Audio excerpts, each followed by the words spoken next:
descubrí que mi novia me veía como un plan B.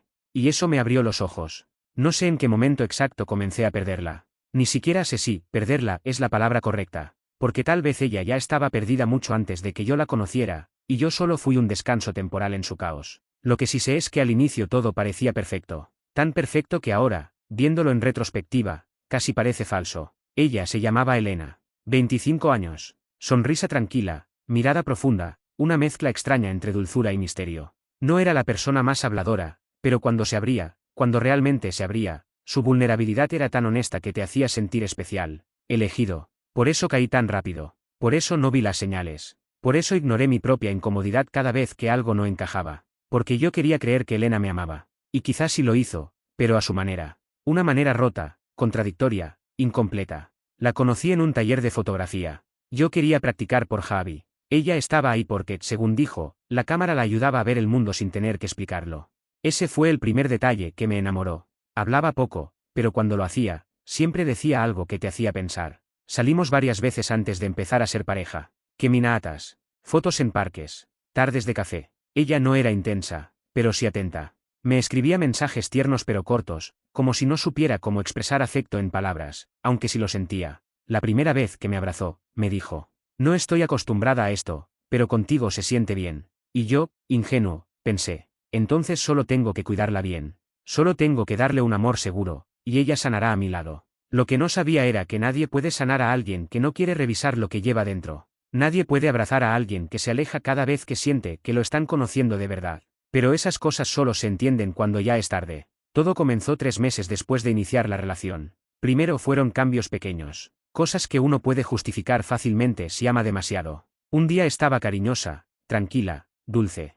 Y al siguiente, distante, cortante, fría. Es que me estreso fácilmente. Perdón, hoy tuve un mal día.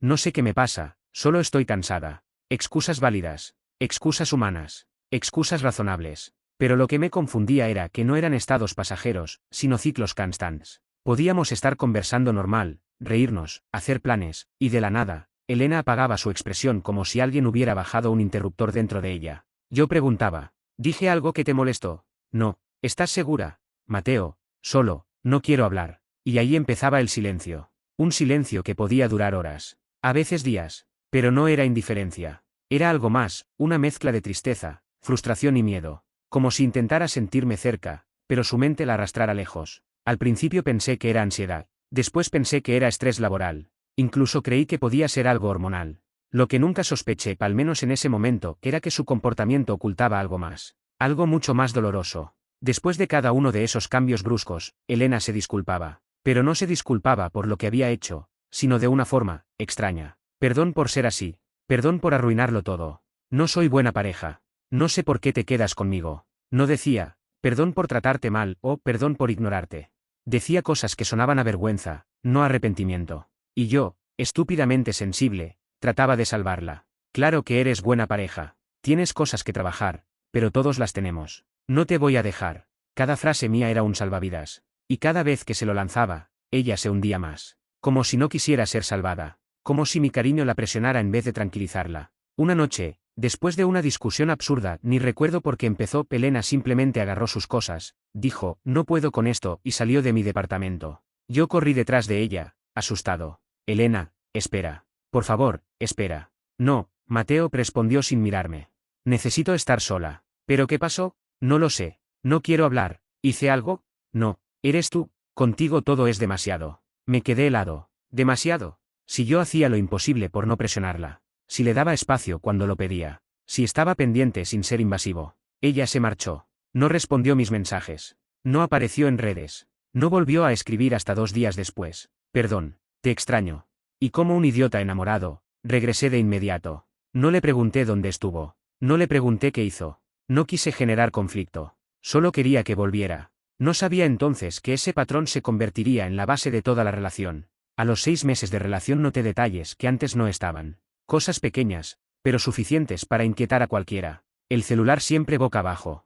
Notificaciones desactivadas. Cambia de conversación cuando yo entraba a la habitación. Una risa que no compartía conmigo pero sí con alguien por chat. Ausencias repentinas con excusas veigas. Fue mi amiga, necesitaba hablar. Mi mamá me llamó. Tenía que salir a despejarme. No eran mentiras evidentes. No eran pruebas, solo eran incoherencias. Pero yo confiaba. Quería confiar. Necesitaba confiar. Porque si empezaba a dudar, la perdería. Y yo no estaba listo para perderla. Así que guardé mis sospechas como quien guarda una caja que sabe que no debe abrir. Y eso fue un error fatal. Un día Elena llegó a mi departamento llorando. Se sentó en el piso, escondió la cara entre las manos y solo repetía: no quiero ser así, Mateo. No quiero ser así. Me arrodillé frente a ella. ¿Qué pasó? No sé, me siento vacía. Me siento sola. Cambia todo muy rápido dentro de mí y no lo controlo. La abracé. La escuché. Pensé que podría ayudarla si entendía lo que pasaba. Entonces, después de un largo silencio, dijo: es que, yo tengo algo. Un trastorno. No te lo había dicho porque pensé que no era grave. La miré con preocupación. Ok, ¿qué trastorno? ¿Qué necesitas? ¿Cómo te puedo apoyar? Elena respiró hondo. Trastorno límite de la personalidad. Sentí un nudo en el estómago. No por el diagnóstico en sí, sino porque de pronto todo encajaba. Los cambios bruscos, el miedo al abandono, los silencios, la impulsividad, las huidas. Y cometí el error más grande. Creí ciegamente en todo lo que dijo después. A veces voy a necesitar que entiendas que no soy yo, susurró. Que a veces reacciono mal, no porque no te quiera, sino porque tengo miedo. Yo asentí sin pensarlo. Voy a estar contigo. No voy a dejarte sola. Elena me abrazó tan fuerte que sentí que estaba aferrándose a mí para no desaparecer. Nunca imaginé que ese mismo trastorno se convertiría en la excusa perfecta para ocultar algo más. Algo mucho peor. Después de revelarme su diagnóstico, yo me volví más cuidadoso, más paciente, más comprensivo. Demasiado comprensivo. Ya no preguntaba por sus desapariciones. No cuestionaba sus comportamientos raros. No le pedía explicaciones. No reclamaba sus cambios de humor. No decía nada cuando veía su celular vibrar con mensajes que no contestaba delante de mí. Todo lo justificaba con: debe estar pasando un episodio. Seguramente se sintió abrumada. Es parte del trastorno. Y ella lo sabía, y lo usaba. Lo peor es que yo ni siquiera me daba cuenta.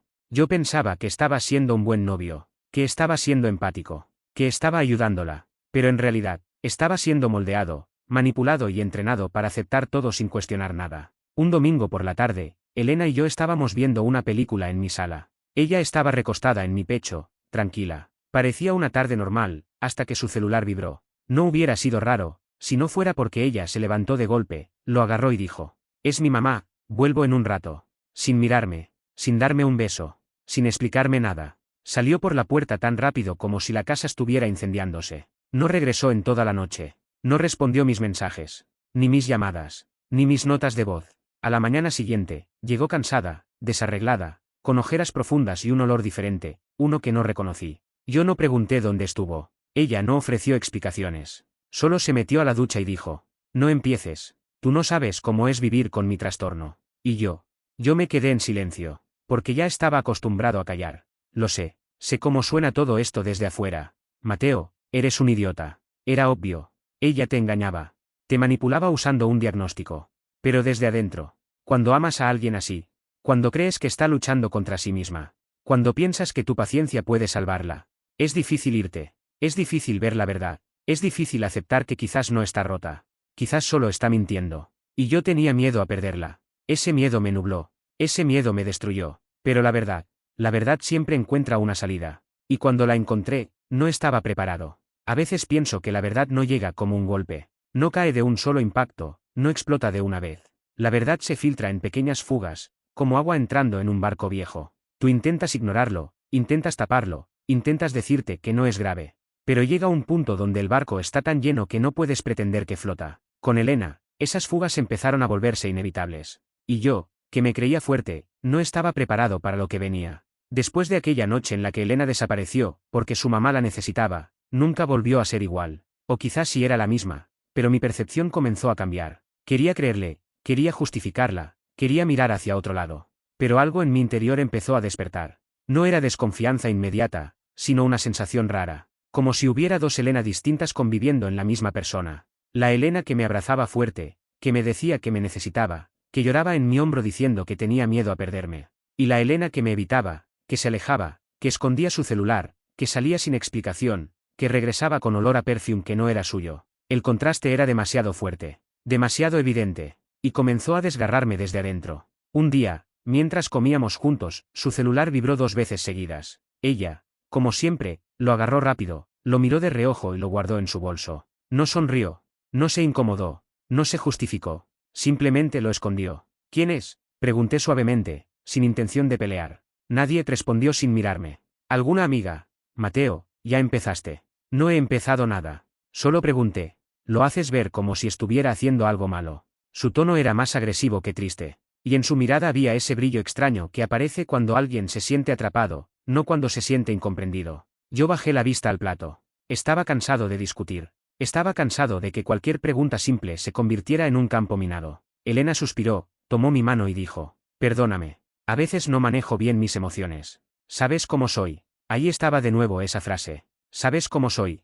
Y yo la tragaba enterita. Pero por dentro, algo ya no cuadraba. No tenía sentido que tuviera crisis emocionales únicamente cuando yo hacía una pregunta incómoda. No tenía sentido que su trastorno apareciera únicamente cuando había inconsistencias que necesitaban explicación. Era demasiado selectivo, demasiado conveniente, demasiado útil. Hubo una tarde en que Elena dijo que iría a visitar a su hermana. Le ofrecí llevarla, pero me respondió que no hacía falta. Solo quiero caminar. Me ayuda a despejarme. Asentí. No quería controlarla. No quería presionarla. No quería incomodarla. Pero una hora después, mientras salía a comprar cosas para cenar, vi algo que me dejó inmóvil. Elena no estaba caminando. Estaba en la esquina, dentro de un auto, hablando con alguien por la ventana abierta. Un hombre. No lo veía bien desde donde estaba. Solo veía su silueta, su rostro apenas iluminado por las luces del carro. Ella reía. Una risa profunda, sincera, bonita. Una risa que hacía semanas no compartía conmigo. Me quedé parado como un idiota mirando la escena. No quise acercarme. No quise confrontarla. No quise explotar. Me quedé congelado. 5 minutos después, el auto arrancó y ella comenzó a caminar en dirección opuesta, como si viniera de su supuesta visita familiar. Cuando llegó a mi departamento sonriendo, dijo: mi hermana te manda saludos. Sentí la mentira descarada clavarse en mi pecho. Pero, aún así, solo respondí: qué bueno. ¿Por qué? Porque tenía miedo. Porque prefería perderme a mí antes que perderla a ella. Porque pensaba que si la confrontaba, se rompería algo irreparable entre los dos. No sabía que lo irreparable ya estaba roto. Solo faltaba que yo lo viera. 2 días después, cuando intenté hablar seriamente con ella, Elena explotó. No puedo con tus sospechas, gritó. Cada vez que preguntas algo me siento atacada. Pero solo quiero entender, respondí con la voz temblando. No puedes entenderlo. Yo estoy enferma, Mateo. Tengo un trastorno. No puedo controlar cómo reacciono. No es mi culpa. Las palabras resonaron en mi mente como un eco vacío. Estoy enferma. No es mi culpa. No puedo controlarlo. Eran frases que usaba cada vez que necesitaba salirse de una conversación. Cada vez que evitaba dar detalles. Cada vez que yo daba un paso hacia la verdad. Se refugiaba detrás de su diagnóstico como si fuera un escudo sagrado. Y yo le tenía tanto miedo a lastimarla emocionalmente que retrocedía. Era la combinación perfecta. Ella no daba explicaciones. Yo no las exigía. Ella ocultaba cosas. Yo justificaba todo. Ella desaparecía. Yo la esperaba. Ella mentía. Yo le creía. ¿Y por qué? Porque creía que estaba protegiéndola. Porque pensaba que el amor era aguantar. Porque no quería aceptarlo. Pero la verdad, esa verdad que se filtra sin permiso, empezó a empujar más fuerte. Hasta ese punto, yo estaba emocionalmente exhausto. Había dejado de dormir bien. Me ponía nervioso cuando ella tardaba en responder. Sentía un nudo en la garganta cada vez que discutíamos. Vivía esperando el próximo cambio de humor, la próxima desaparición, la próxima incoherencia. Mi vida giraba alrededor de lo que Elena podía sentir. Mis emociones dependían de las suyas. Mi tranquilidad dependía de su presencia. Mi autoestima dependía de sus momentos buenos. Era una relación en la que yo daba todo. Y ella daba lo que le sobraba. Pero yo no quería verlo, porque admitirlo era aceptar que la persona que amaba no era quien yo creía. El quiebre real comenzó la noche de mi cumpleaños. Habíamos planeado una cena tranquila. Ella dijo que llegaría al departamento a las 6 p.m. para ayudarme a preparar todo. A las 6:30 le escribí: ¿todo bien?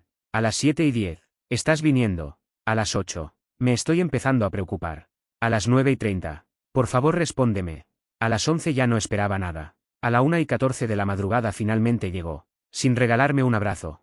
Sin decir feliz cumpleaños. Sin disculpas. Solo dejó su bolso y se tiró en mi cama. No estoy de humor, Mateo. No hagas un drama. Y se durmió, así, como si yo no fuera una prioridad, como si no importara, como si mi existencia fuera un estorbo en su vida. Pero cuando la vi dormir, solo pensé: seguramente tuvo un episodio. Pobrecita. Pobre de mí, en realidad, por justificar lo injustificable. Al día siguiente, mientras ella se duchaba, su celular vibró. Yo no suelo revisar teléfonos ajenos, pero esta vez fue diferente. El nombre que apareció en la pantalla fue el mismo que vi en el auto aquella tarde. No era su hermana. No era una amiga. No era un contacto laboral.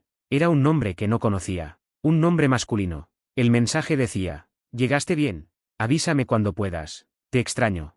Sentí un golpe en el estómago tan fuerte que me dejó sin aire. No abrí el chat. No necesitaba hacerlo. Ese mensaje era suficiente. Elena salió de la ducha con toalla, con el cabello goteando, sin saber que mi mundo acababa de partirse en dos. «¿Estás bien?», preguntó. Por primera vez desde que empezaron las sospechas.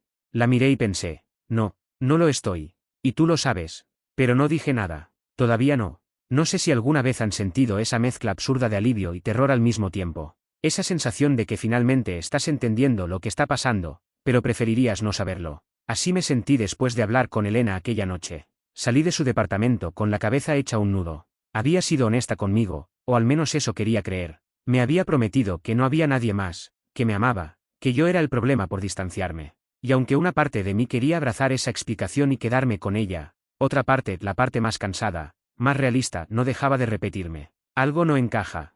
Esa frase me persiguió durante días. Después de nuestra conversación, intentamos arreglar las cosas. Los dos estábamos caminando sobre huevos. Elena se esforzaba. O por lo menos actuaba como si se esforzara. «Si quieres, puedo pasar más tiempo contigo», me decía. «Podemos hacer planes los fines de semana, salir más, no sé, intentar». Pero era un intento extraño. Uno que se sentía obligado. Como si buscara más limpiar su conciencia que recuperar nuestra relación. Y yo estaba intentando meter mis emociones debajo de la alfombra, haciéndome creer que exageraba, que estaba paranoico, que mis inseguridades estaban saboteando todo. Pero entonces empezaron los pequeños detalles. Detalles imposibles de ignorar. La primera señal llegó un martes por la tarde. Ella me mandó un audio, pero se escuchaba ruido de fondo, como voces cerca, y alguien riéndose demasiado fuerte. Le pregunté dónde estaba. «En casa», respondió sin dudar. Pero yo conocía sus sonidos: el eco, la ventilación, la distancia entre las paredes de su sala. Ese audio no venía de su departamento.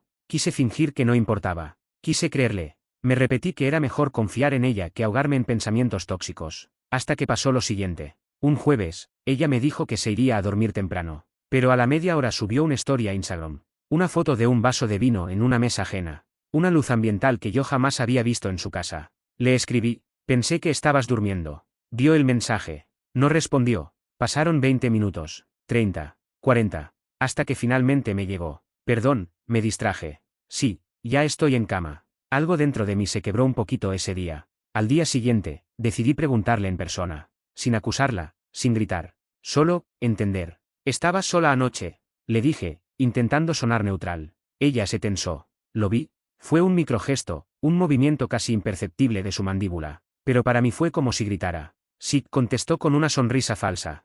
«¿Por qué no estaría sola?». No puedo explicarles cuánto odié esa sonrisa. Esa manera en la que me hablaba como si fuera un niño confundido. «El vaso de vino no parecía de tu vajilla», solté sin pensarlo. Su expresión cambió. No a culpa, no a tristeza. Cambió a molestia. «¿En serio estás revisando hasta eso?», respondió con una risa amarga.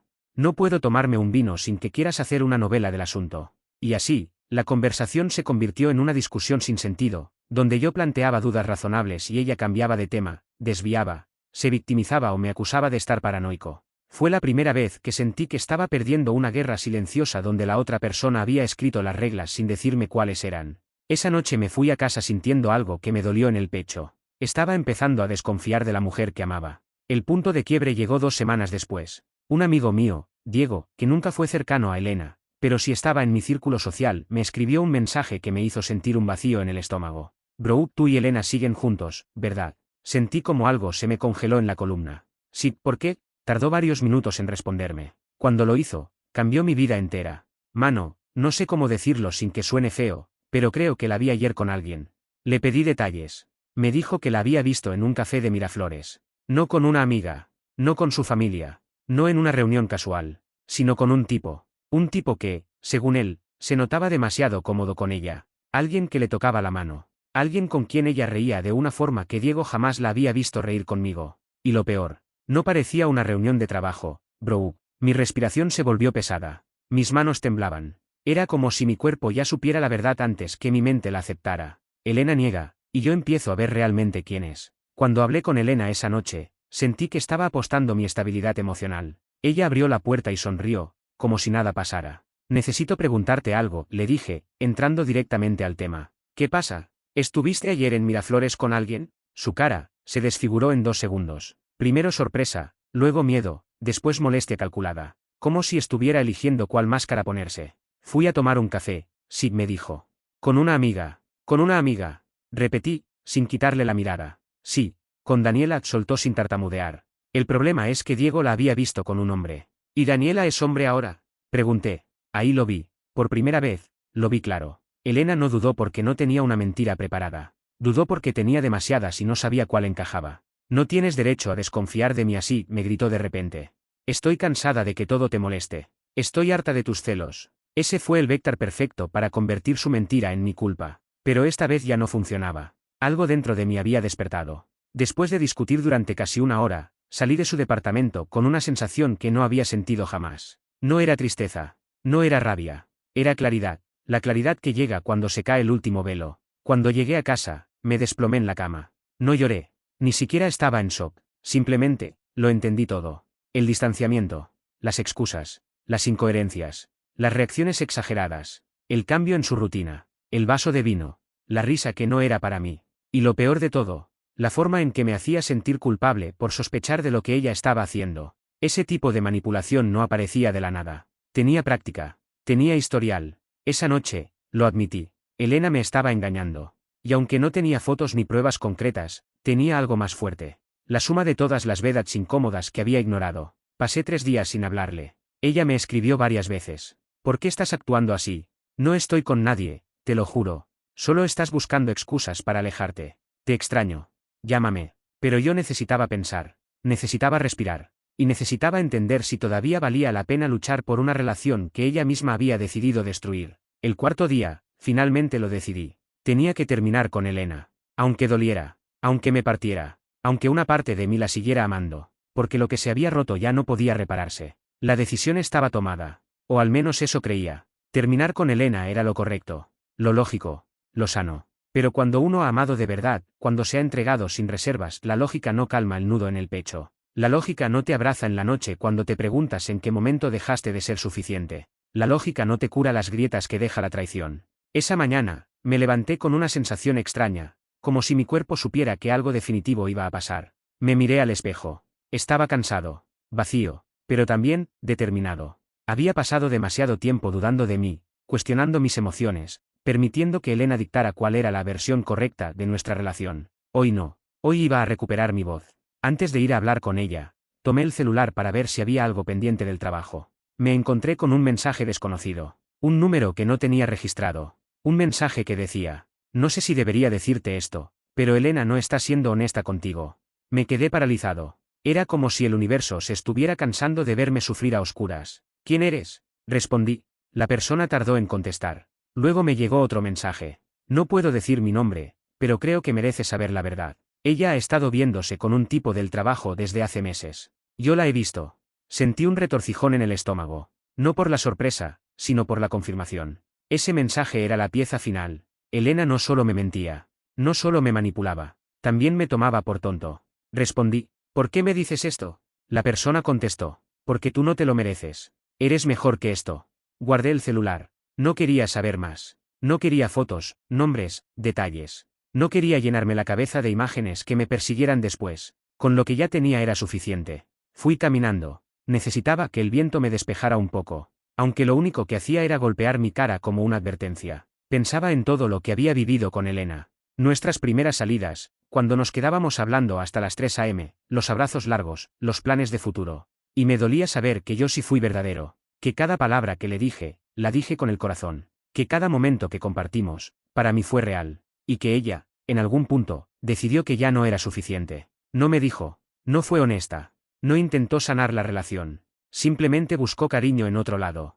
Y aún así pretendía seguir con la fachada conmigo. Pensarlo me llenó de rabia. Pero también de tristeza. Porque amar así, agota. Toqué su puerta. Cuando me abrió, sonrió como si nada estuviera mal. Amor, qué sorpresa. Intentó abrazarme. Di un paso atrás. Esa fue la primera señal de que algo en mí había cambiado. Tenemos que hablar, dije con voz firme. Su sonrisa se apagó. No por culpa, sino por incomodidad. Otra vez, ¿qué hiciste ahora? Dijo cruzándose de brazos. Ese comentario lo confirmó todo. Ella realmente vivía en un mundo donde yo era el problema. Entré al departamento. Ella cerró la puerta con fuerza. ¿Qué pasa?, preguntó alzando la voz. Sé que me estás engañando, dije sin rodeos. Ella se quedó en silencio. No quiso admitirlo. Tampoco quiso negarlo. Simplemente, frunció el ceño, molesta. No sorprendida. No asustada. Solo irritada de que yo hubiera descubierto lo que pasaba. Otra vez con tus ideas. Respondió, pero su tono no tenía convicción. Me lo dijeron, dije.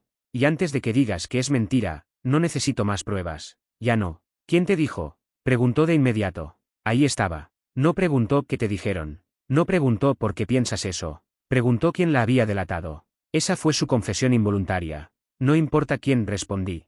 Lo importante es que esto se acabó. Ella abrió los ojos como si yo hubiera dicho algo absurdo. ¿Cómo que se acabó?, soltó una risa incrédula. Estás exagerando. No he hecho nada. No necesito que lo admitas, respondí con calma. Ya no me interesa pelear. No quiero volver a discutir contigo. Simplemente, ya no quiero esto. ¿Y vas a tirar todo por la borda por un rumor?, preguntó con voz temblorosa, pero no de tristeza, sino de enojo. No, Elena. Lo estoy dejando ir porque tú lo tiraste por la borda hace meses. Ella se quedó muda. Por primera vez la vi sin máscaras. Vi a una mujer que sabía que había perdido el control. Que sabía que ya no podía manipularme. Que sabía que yo ya no era el hombre que iba a rogarle, justificarla o disculparme por sus errores. ¿Así de fácil?, susurró. Nada de esto fue fácil, respondí. Pero si es necesario. Me acerqué a la puerta. Adiós, Elena. Ella no contestó. No corrió tras de mí. No lloró. No suplicó. Solo me miró con una mezcla de frustración y orgullo herido. Y supe que había tomado la decisión correcta. Esa noche dormí solo. Pero dormí tranquilo. Por primera vez en meses, no estaba revisando el celular cada 5 minutos. No estaba imaginando escenarios. No estaba cuestionándome. Sentí dolor, sí. Pero también sentí algo que no esperaba. Libertad. Y entendí algo que quizás muchos necesitan escuchar. Terminar una relación no siempre cura el corazón. A veces lo que cura es dejar de traicionarte a ti mismo. Final de la historia. Cuando desperté la mañana siguiente a la ruptura definitiva con Elena, sentí una mezcla extraña dentro de mí. Dolor, sí. Pero también una calma que nunca había sentido mientras seguía con ella. No era felicidad. No todavía. Era algo distinto.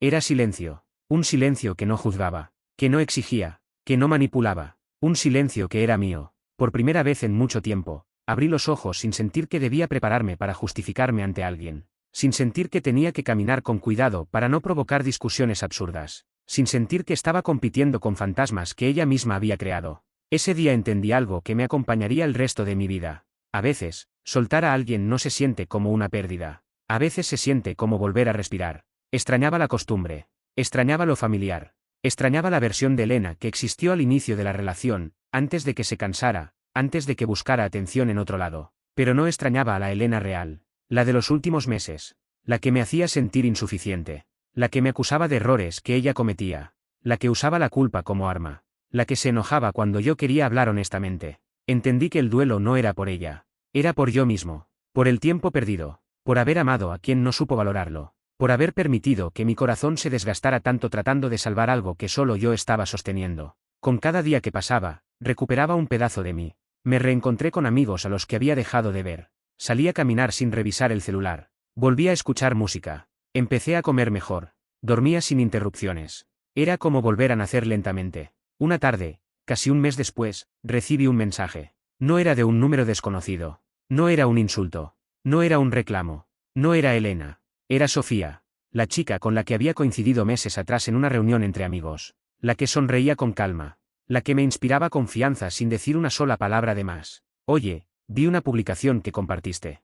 ¿Estás bien? No hablábamos desde hacía mucho. Yo nunca había querido mezclar mi dolor con gente que no tenía nada que ver con Elena. Pero leer ese mensaje me hizo sentir algo cálido que ya casi había olvidado. Respondí sin pensar. Estoy mejor que antes. Poco a poco. Ella contestó. Me alegra. Si algún día quieres hablar o salir a despejarte, me dices. Ese mensaje me sacó una sonrisa. Una real. No forzada. No automática. Solo, auténtica. Pasaron unos días antes de que aceptara su invitación. No por miedo a conocer a alguien, sino por respeto a mi propio proceso. Cuando finalmente nos vimos, fue en una cafetería pequeña, tranquila, con música suave. Sofía llegó con esa energía tan suya. Serena, amable, sin intentar impresionar a nadie. Me alegra verte, dijo con una sonrisa sincera. A mí también.